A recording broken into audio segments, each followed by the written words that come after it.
जय श्री सद्गुरुदेवाय नमः। जय श्री गणपति देवाय नमः। ओम नमो भगवते वासुदेवाय। श्रीमद् भागवत महापुराण तृतीय स्कंद 24वां अध्याय। श्री कपिल देव जी का जन्म।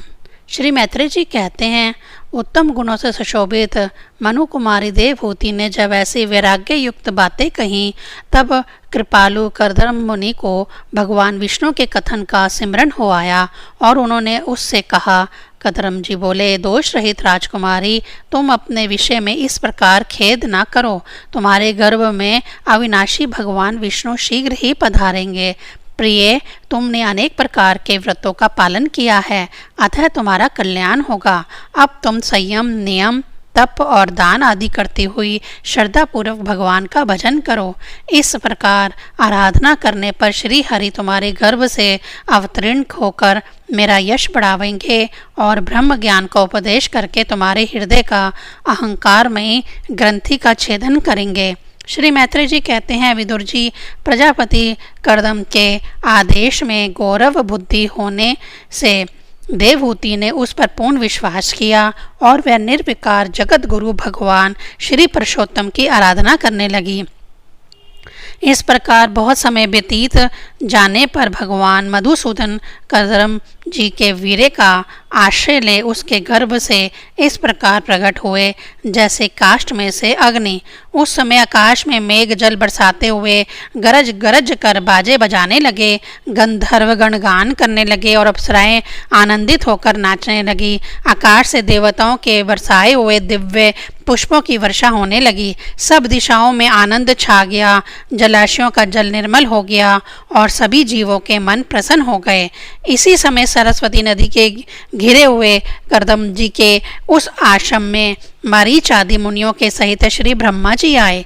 शत्रुदमन विदुर जी स्वतः सिद्ध ज्ञान से संपन्न आजन्मा ब्रह्मा जी को यह मालूम हो गया था कि साक्षात पर ब्रह्म भगवान विष्णु सांख्य शास्त्र का उपदेश करने के लिए अपने विशुद्ध सत्वमय अंश से अवतीर्ण हुए हैं। अतः भगवान जिस कार्य को करना चाहते थे उसका उन्होंने विशुद्ध चित्त से अनुमोदन एवं आदर किया और अपनी संपूर्ण इंद्रियों से प्रसन्नता प्रकट करते हुए करदम जी ने इस प्रकार कहा। श्री ब्रह्मा जी ने कहा, प्रिय करदम, तुम दूसरों का मान देने वाले हो। तुमने मेरा सम्मान करते हुए जो मेरी आज्ञा का पालन किया है, इससे तुम्हारे द्वारा निष्कपट भाव से मेरी पूजा संपन्न हुई है। पुत्रों को अपने पिता की सबसे बड़ी सेवा यही करनी चाहिए कि जो आज्ञा ऐसा कहकर आदर पूर्वक उनके आदेश को स्वीकार करें। बेटा, तुम सभ्य हो। तुम्हारी ये सुंदरी कन्याएं अपने वंशों द्वारा इस सृष्टि को अनेक प्रकार से बढ़ावेंगी। अब तुम इन मारीच आदि मुनिवरों को इनके स्वभाव और रुचि के अनुसार अपनी कन्याएं समर्पित करो और संसार में अपना सुयश फैलाओ। मुने, मैं जानता हूँ जो संपूर्ण प्राणियों की निधि है, उनके अभीष्ट मनोरथ पूर्ण करने वाले हैं। वे आदि पुरुष श्री नारायण ही अपनी योग माया से कपिल के रूप में अवतीर्ण हुए हैं। फिर देवहूति से बोले, राजकुमारी, सुनहरे बाल, कमल जैसे विशाल नेत्र और कमल अंकित चरण कमलों वाले शिशु के रूप में कैटभासुर को मारने वाले साक्षात श्री हरि ने ही ज्ञान विज्ञान द्वारा कर्मों की वासनाओं का मूलोच्छेदन करने के लिए तेरे गर्भ में प्रवेश किया है। ये अविद्या जनित मोह की ग्रंथियों को काटकर पृथ्वी में स्वच्छंद विचरेंगे। ये सिद्ध गणों के स्वामी और सांख्य आचार्यों के भी माननीय होंगे। लोक में तेरी कीर्ति का विस्तार करेंगे और कपिल नाम से विख्यात होंगे। श्री मैत्रेय जी कहते हैं, विदुर जी, जगत की सृष्टि करने वाले ब्रह्मा जी उन दोनों को इस प्रकार आश्वासन देकर नारद और सनक आदि को साथ ले हंस पर चढ़कर ब्रह्मलोक को चले गए। ब्रह्मा जी के चले जाने पर करदम जी ने उनके आज्ञानुसार मरीच आदि प्रजापतियों के साथ अपनी कन्याओं का विधि पूर्वक विवाह कर दिया। उन्होंने अपनी कला नाम की कन्या मारीच को, अनसुईया अत्रि को, श्रद्धा अंगीरा को और हवीर भूपुलस्त्य को समर्पित की।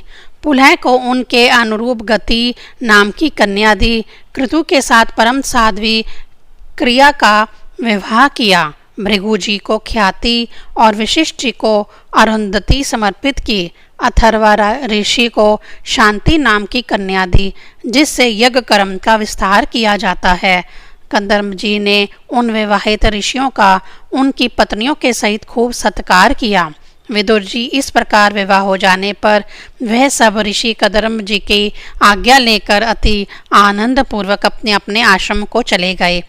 कंदर्प जी ने देखा कि उनके यहाँ साक्षात देवादिदेव श्री हरि ने ही अवतार लिया है, तो वे एकांत में उनके पास गए और उन्हें प्रणाम करके इस प्रकार कहने लगे, अहो, अपने पाप कर्मों के कारण इस दुखमय संसार में नाना प्रकार से पीड़ित होते हुए पुरुषों पर देवगण तो बहुत काल बीतने पर प्रसन्न होते हैं, किंतु जिनके स्वरूप को योगी जन अनेक जन्मों के साधन से सिद्ध हुई सुदृढ़ समाधि के द्वारा एकांत में देखने का प्रयत्न करते हैं, अपने भक्तों की रक्षा करने वाले वे ही श्री हरि हम विषय लोलुपों के द्वारा होने वाली अपनी अवज्ञा का कुछ भी विचार न कर आज हमारे घर अवतीर्ण हुए हैं।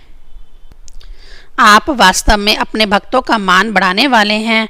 आपने अपने वचनों को सत्य करने और सांख्य योग का उपदेश करने के लिए ही मेरे यहाँ अवतार लिया है। भगवान, आप प्राकृत रूप से रहित हैं। आपके जो चतुर्भुज और आदि अलौकिक रूप हैं वह ही आपके योग्य हैं, तथा जो मनुष्य सदृश रूप आपके भक्तों को प्रिय लगते हैं वह भी आपको रुचिकर प्रतीत होते हैं। आपका पाद पीठ तत्व ज्ञान की इच्छा से विद्वानों द्वारा सर्वदा वंदनीय है, तथा आप ऐश्वर्य, वैराग्य, यश, ज्ञान, वीर्य और श्री इन 6 ऐश्वर्यों से पूर्ण हैं। मैं आपकी शरण में हूँ। भगवान, आप पर ब्रह्म हैं, सारी शक्तियाँ आपके अधीन हैं।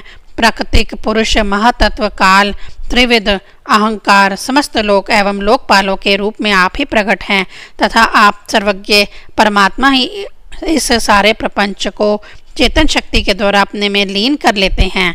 अतः इन सबसे परे भी आप ही हैं। मैं आप भगवान कपिल की शरण लेता हूँ।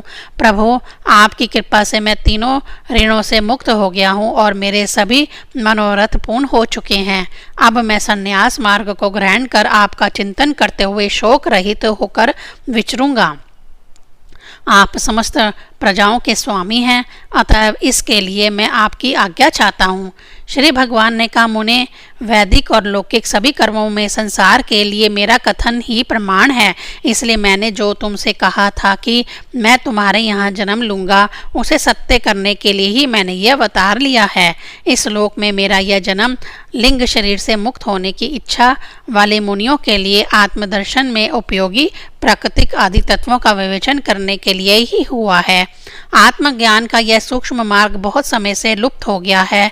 इसे फिर से प्रवर्तित करने के लिए ही मैंने यह शरीर ग्रहण किया है, ऐसा जानो। मुने, मैं आज्ञा देता हूँ, तुम इच्छानुसार जाओ और अपने संपूर्ण कर्म मुझे अर्पण करते हुए दुर्जय मृत्यु को जीत कर मोक्ष पद प्राप्त करने के लिए मेरा भजन करो। मैं स्वयं प्रकाश और संपूर्ण जीवों के अंतःकरणों में रहने वाला परमात्मा ही हूँ। अतः जब तुम विशुद्ध बुद्धि के द्वारा अपने अंतःकरण में मेरा साक्षात्कार कर लोगे, तब सब प्रकार के शोकों से छूटकर निर्भय पद यानी मोक्ष प्राप्त कर लोगे। माता देवहूति को भी मैं संपूर्ण कर्मों से छुड़ाने वाला आत्मज्ञान प्रदान करूंगा, जिससे यह संसार रूपी भय से पार हो जाएगी। श्री मैत्री जी कहते हैं, भगवान कपिल के इस प्रकार कहने पर प्रजापति कंदर्प जी ने उनकी परिक्रमा कर प्रसन्नतापूर्वक वन को चले गए। वहाँ अहिंसामय संन्यास धर्म का पालन करते हुए वे एकमात्र श्री भगवान की शरण हो गए तथा अग्नि और आश्रम का त्याग करके निसंग भाव से पृथ्वी पर विचरने लगे। जो कार्य कारण से अतीत है, सत्वादी गुणों का प्रकाशक एवं निर्गुण है तथा अनन्य भक्ति से ही प्रत्यक्ष होता है, उस पर ब्रह्म में उन्होंने अपना मन लगा दिया। वह अहंकार, ममता और सुख दुख आदि द्वंद्वों से छूटकर समदर्शी यानी भेद दृष्टि से रहित हो सब में अपने आत्मा को ही देखने लगे। उनकी बुद्धि अंतर्मुख एवं शांत हो गई। उस समय धीर कंदर्प जी शांत लहरों वाले समुद्र के समान जान पड़ने लगे। परम भक्ति भाव के द्वारा सर्वंतर्यामी सर्वज्ञ श्री वासुदेव में चित्त स्थिर हो जाने से वे सारे बंधनों से मुक्त हो गए। संपूर्ण भूतों में अपने आत्मा श्री भगवान को और संपूर्ण भूतों को आत्मस्वरूप श्री हरि में स्थित देखने लगे। इस प्रकार इच्छा और द्वेष से रहित समबुद्धि और भगवत भक्ति से संपन्न होकर श्री करधर्म जी ने भगवान का परम पद प्राप्त कर लिया। 24वां अध्याय संपूर्ण। ओम नमो भगवते वासुदेवाय।